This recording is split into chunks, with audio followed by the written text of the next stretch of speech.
primera en Cuba el coro de la Candelaria Divina de Moscú y la Orquesta de Instrumentos Córneos de San Petersburgo. Camagüey acogerá lo mejor de la escena cubana. Esta semana comienza la edición 15 del Festival Nacional de Teatro. Y desde mañana en Matanzas, concurso Danzan 2, conversamos hoy con la presidenta del comité organizador, Lilian Padrón.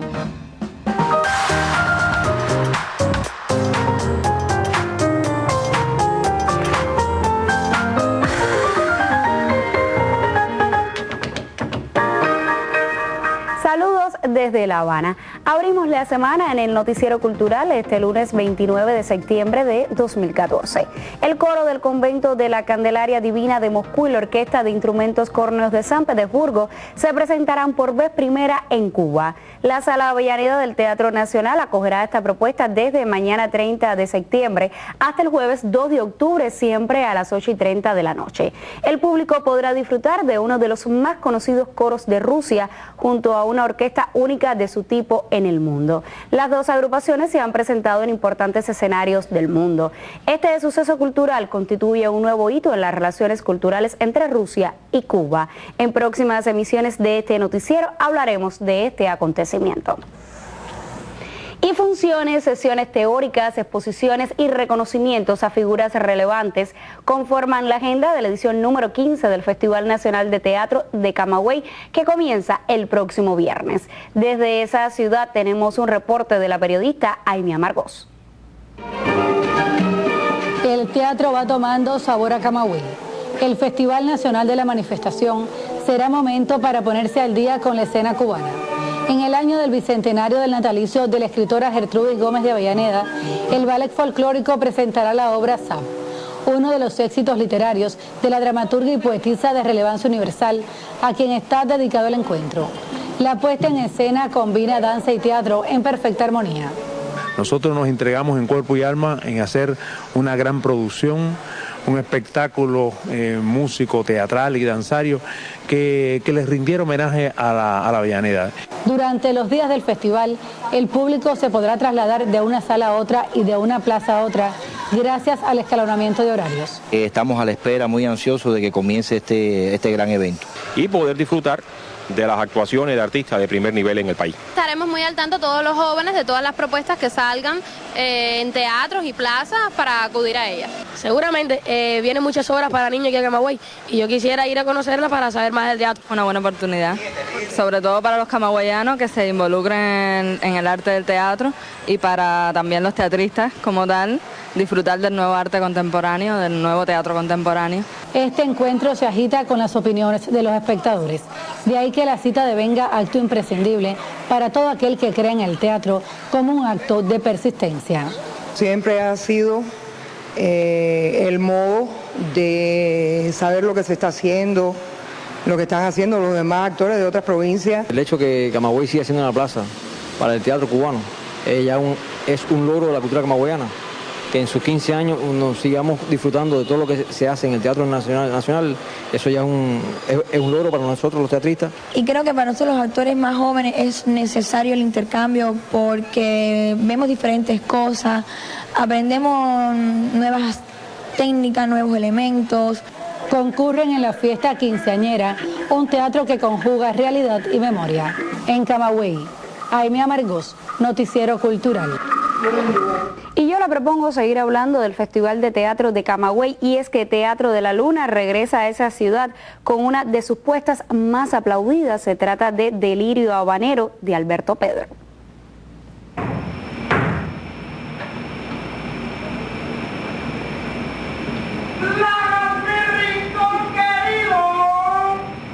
Se enciende una vela en el Barías Bar y desde entonces ya nada podrá detener la magia. Delirio Habanero es una de esas piezas que nos enamoran justo desde el inicio, desde la primera palabra hasta el último sonido. No son necesarios ornamentos complejos ni una acabada escenografía. El éxito de la obra no está precisamente en lo visual. Su esencia, lo que la hace grande, es que logra llevar a escena ese diálogo definitivo y pugnaz con nosotros mismos, esa constante dicotomía entre lo que somos y lo que sentimos. Delirio Habanero, bajo la dirección de Raúl Martín, se suma al llamado que desde Camagüey el teatro hace para juntar al arte todo sobre las mismas tablas. El festival sigue siendo el evento cubano donde más se concentra el ambiente del teatro cubano. es una ciudad entera que se pone en se crea, o sea, es un festival que la ciudad entera participa. Y eso en La Habana es más difícil. Solo bastan 3 personas en un bar imaginario cerrado desde 1967 para que el público quede prendado. Y mientras la apuesta avanza, se hace imposible dejar de meditar sobre esos tantísimos delirios que todos tenemos en algún momento de la vida. Esos delirios tan reales y tangibles como nuestra propia existencia. Una reina, cubana siempre, se nos presenta tal cual como una suerte de promesa mítica. Se nos muestra así, escandalosamente cubana, esa hija de Santos Suárez, la reina de la rumba. Un Benny Moré excepcional, con riquísimos matices hipertextuales, un bárbaro sin dudas, capaz de hacer sonar una jazz band como música cubana. Y un cantinero lleno de sueños, con la esperanza, hedonista casi, de que algún día La Habana vuelva con sus cientos de bares abiertos y todas las cantinas repletas. El lirio habanero se hace con un elenco joven, un elenco nuevo. Jordán Cariosa, que ya había hecho funciones, y en esta temporada que estamos ahora, se estrenaron 2 actores. Ayer tuvo un éxito de público tremendo y mucha aceptación, y estoy muy contento con que las nuevas generaciones están asumiendo esta obra que ya es emblemática del grupo, por decirlo de alguna manera. Camagüey podrá disfrutar de una pieza que, sin caer en retoricismos banales, muestra a las claras que hay espíritus que nunca mueren y que están ahí de cuerpo en cuerpo. Delirio habanero deja el dulcísimo sabor de que no importa hacia dónde vamos, sino lo que sentimos bien adentro.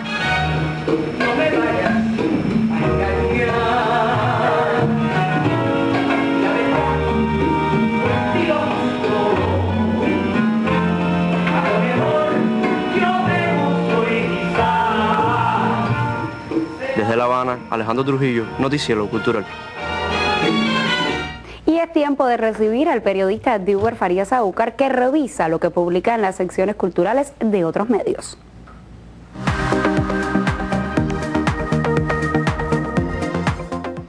Abrimos nuestro recorrido por la página digital del diario Granma, la sección de opinión crónica de un espectador a cargo del periodista y crítico Rolando Pérez Betancourt. Dedica sus líneas al documental Viaje al país que ya no existe, de la actriz y realizadora cubana Isabel Santos. El audiovisual es un homenaje al reconocido director de fotografía Iván Nápoles, compañero inseparable de realización del cineasta Santiago Álvarez. Pérez Betancourt nos reseña que 40 años después de haber filmado esa dupla de oro, varios clásicos sobre la lucha del pueblo vietnamita contra los agresores norteamericanos, Isabel Santos, en su segundo rol como documentalista, se va a Vietnam en compañía de Iván Nápoles y lo hace recorrer los mismos escenarios de donde el camarógrafo extrajera sus reveladoras imágenes. Por su parte, el portal de la cultura cubana Cubarte nos lleva hasta Las Tunas para abordar las labores de restauración de la Fuente de las Antillas, obra monumental de Rita Longa emplazada en esa ciudad oriental. La fuente fue inaugurada a fines de la década de 1970 y actualmente presenta un estado avanzado de deterioro en su estructura, iluminación y sistema hidráulico que pone en peligro la mayoría de sus piezas.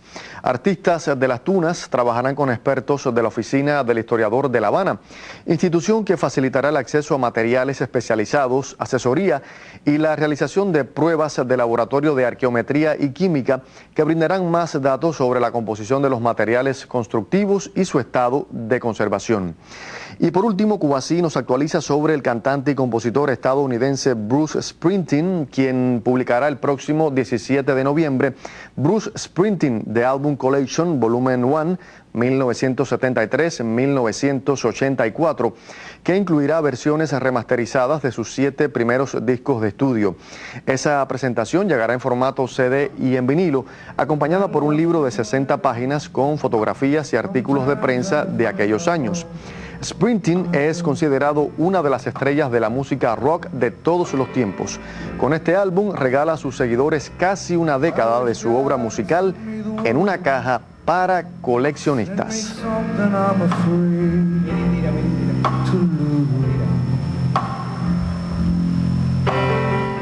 Así terminamos nuestra revista de prensa en Dira. Nos vemos el miércoles. Muchísimas gracias, Diuber. Aquí te estaré esperando como siempre.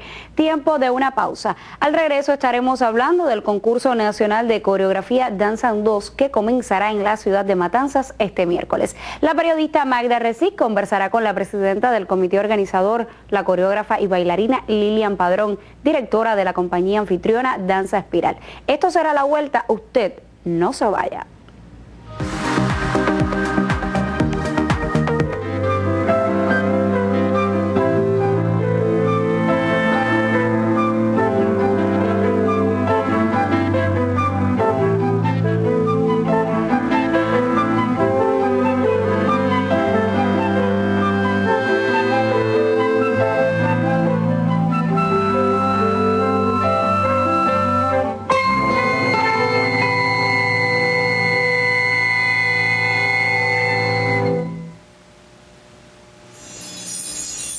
Centro de Promoción y Desarrollo de la Literatura Hermanos Loynaz, con el coauspicio de la Dirección Provincial de Cultura y el Centro Provincial del Libro y la Literatura de Pinar del Río, convocan a la 26ª edición del concurso Hermanos Loynaz 2014.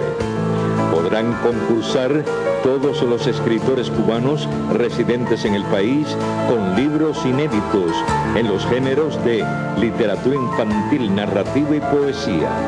El plazo de admisión vence el viernes 31 de octubre de 2014.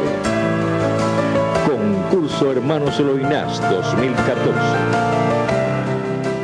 Fiesta de la Cubanía en su 20ª edición, del 17 al 20 de octubre en Bayamo, Granma. Evento teórico, exposiciones de artes plásticas y artesanía, literatura, cine, teatro, danza, música. Fiesta de la Cubanía, 20 años de identidad cultural.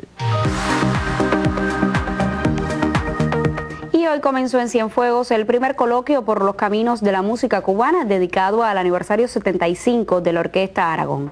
En los jardines de la UNIAC de esa ciudad tuvo lugar un encuentro de la orquesta con el Club Cubanos de Cienfuegos. En la cita se presentarán ponencias sobre diversos temas relacionados con el patrimonio musical cubano. Y ya lo anunciábamos en titulares, este miércoles comienza en la ciudad de Matanzas el concurso nacional Danzan 2. La periodista Magda Resic conversa con la presidenta del comité organizador de este encuentro.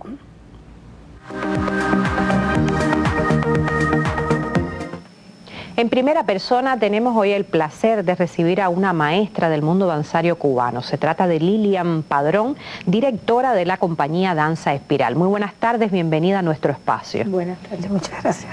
Estamos hablando de una compañía danzaria que ya superó los 20 años de vida. Sí, en noviembre cumplimos 27 años. Y si le pidiera resumir el presupuesto artístico de esta compañía, ¿qué nos podría decir usted?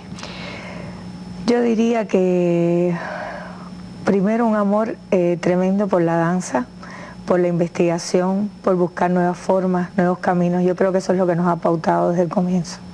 Matanzas es un escenario ideal para este desempeño de ustedes por más de 20 años y también para que se haya cumplido con esa sistemática entrega de ustedes al concurso nacional de coreografía e interpretación Danzan 2, que ya llega a su 11ª edición. Exacto. El venidero miércoles inicia esta fiesta de la danza en Matanzas. ¿Cuáles son las principales propuestas que nos tienen para esta ocasión? Bueno, lo fundamental es que hemos decidido dedicarlo al centenario del natalicio de Fernando Alonso, figura indispensable para la danza cubana. También estaremos haciendo un reconocimiento a 2 premios nacionales de danza, Rosario Cárdenas y Silvina Favar. Y bueno, estamos dentro del evento haciendo un grupo de acciones que caracterizan el Danzan 2, clases magistrales, conferencias, entrevistas, haremos el desmontaje de las obras, se harán intercambios entre los coreógrafos, los bailarines. Aparte de las obras que está previsto hasta este momento, tenemos 15 compañías y 21 dúos. Y aunque su título lo explica un poco, ¿cuáles son los objetivos, los alcances que quieren ustedes tenga este concurso nacional de coreografía e interpretación? Bueno, nosotros en el año 94, cuando decidimos crear este concurso, a partir de los pocos espacios de confrontación que existen para la danza, lo hicimos con los dúos precisamente porque es una forma pequeña que nos permite tener una gran convocatoria independientemente de las posibilidades. Tenemos que hablar del año 94 y pensar la situación que tenía el país en ese momento precisamente, y también siendo Danza Espiral una compañía pequeña, pues dentro de nuestra característica como grupo está el trabajo de solos, dúos, por lo tanto era el Danzan 2, perdón, estaba muy justificado como nombre. Exactamente, pero además si vamos a la historia de la danza a través de toda la historia del hombre, el baile de pareja ha sido muy importante y ha tenido muchísimas aristas y de hecho las tiene, entonces por eso nos parecía importante abordar el dúo, ¿no? El dúo y abordar la interpretación y la coreografía, dos elementos esenciales para el espectáculo danzario, pero que estaban un poco ausentes, que necesitaban estímulos. Bueno, yo desde que pensamos este concurso lo hicimos teniendo en cuenta a los jóvenes, dónde podían estar los jóvenes para presentar sus propuestas, para aprender, para dialogar. Y es por esa razón que no solamente nos limitamos al aspecto coreográfico, sino también al interpretativo. Es importante, después de 20 años, si sacamos un resumen, los bailarines y los coreógrafos de todo el país esperan con mucho deseo que ocurra el Danza en Dos y para nosotros realmente es un verdadero placer. Bueno, el placer ha sido nuestro de recibir a Lilian Padrón en nuestro espacio en primera persona del Noticiero Cultural y darles cuenta a ustedes sobre la realización de este concurso nacional de coreografía e interpretación Danza en Dos, por ese buen futuro de la danza cubana. A ustedes les recomiendo que continúen con el Noticiero Cultural. En el último segmento de este noticiero, el periodista Yuris Norido comentará sobre el más reciente festival y taller de la Radio Joven Antonio Yoga In Memoriam. Ahora hacemos nuestra segunda pausa. Usted quédese con nosotros.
Provincial Radio Victoria de Las Tunas celebra su aniversario 61 con un mayor compromiso con su audiencia.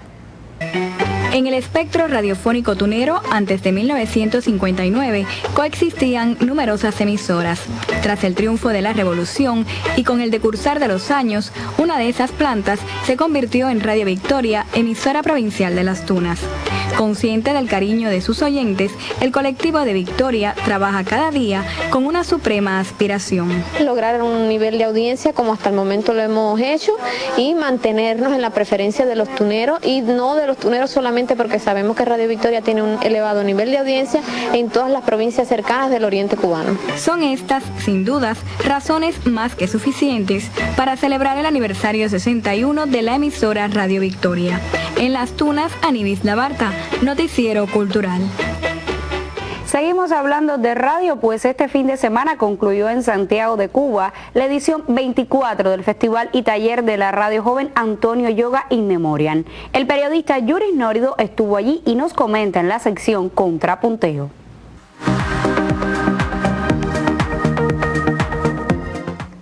Algunos creen que a la radio cubana le hace falta experimentación y asumen la experimentación como objetivo fundamental de la radio joven que se hace ahora mismo.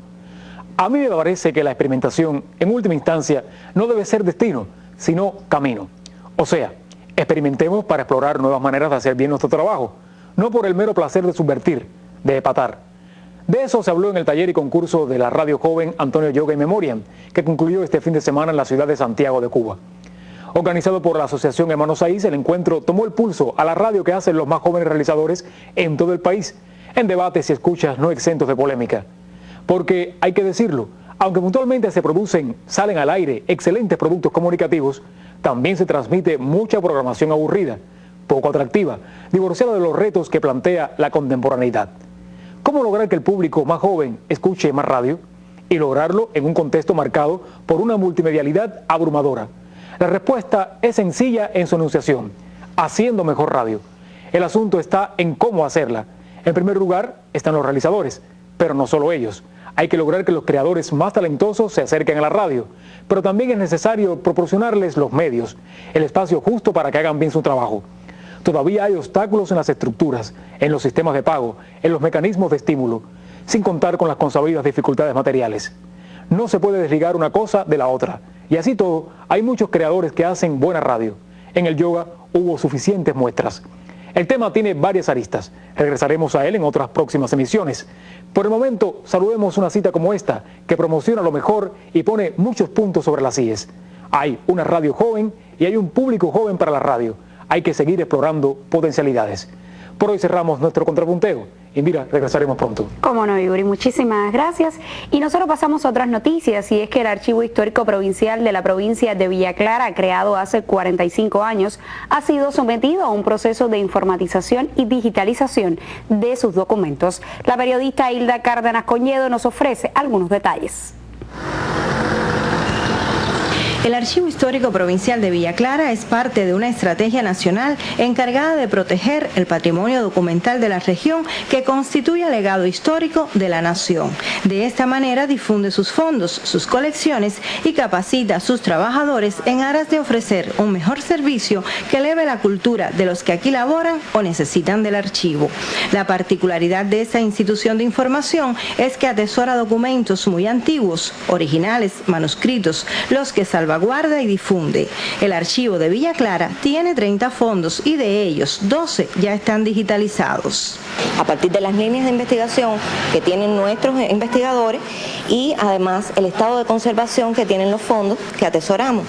¿Qué pasa? Tenemos fondos antiguos, como por ejemplo el Fondo de Ayuntamiento de Santa Clara, que cuenta con las actas capitulares, que es el documento más viejo que tenemos aquí en nuestro archivo, que es de 1690. Ese fondo ya está, primero por su estado de conservación y por las necesidades de los investigadores, ya está digitalizado. En ese archivo, tanto las imágenes digitalizadas como la informatización están preparadas en base de datos que, al ser puestas en funcionamiento al servicio del público, este no tendría necesidad de tocar los documentos. A esto se suma la preparación de sus técnicos entrenados en las búsquedas especializadas.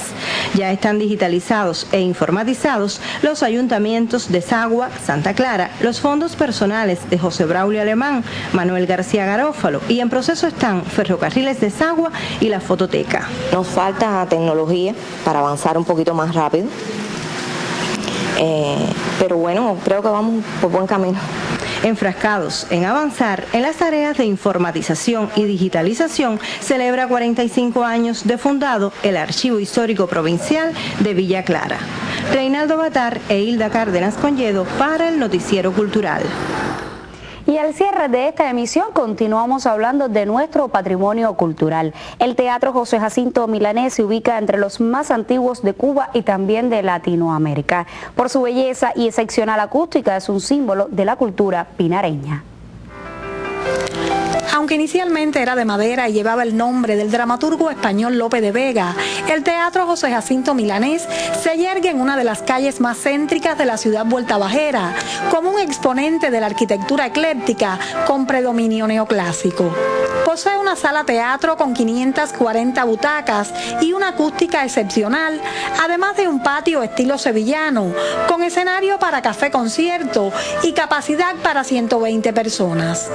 Su sala escenario, en la que se filmó La Bella de la Alhambra, ha acogido renombradas figuras del arte cubano y universal, entre ellas Rita Montaner, Bola de Nieve y Rosita Fornés. Alicia Alonso, que incluso Alicia Alonso bautizó a esto como la caja de música de Pinar del Río, que lo dijo en una ocasión que estuvo aquí. Esther Borja, aquí se le celebró a Esther Borja el 40 aniversario de su vida artística. Tras más de medio siglo vinculado al quehacer del Coliseo, Raúl Cáceres conoce como nadie su historia y atesora cada recuerdo. En el año 68 cayó en un estado de ruina y se comenzó por algunas personas personalidades de la provincia a hablar de la demolición de este espacio, incluso para construir un parque. Hasta se comenzó a hablar de esas cosas. Y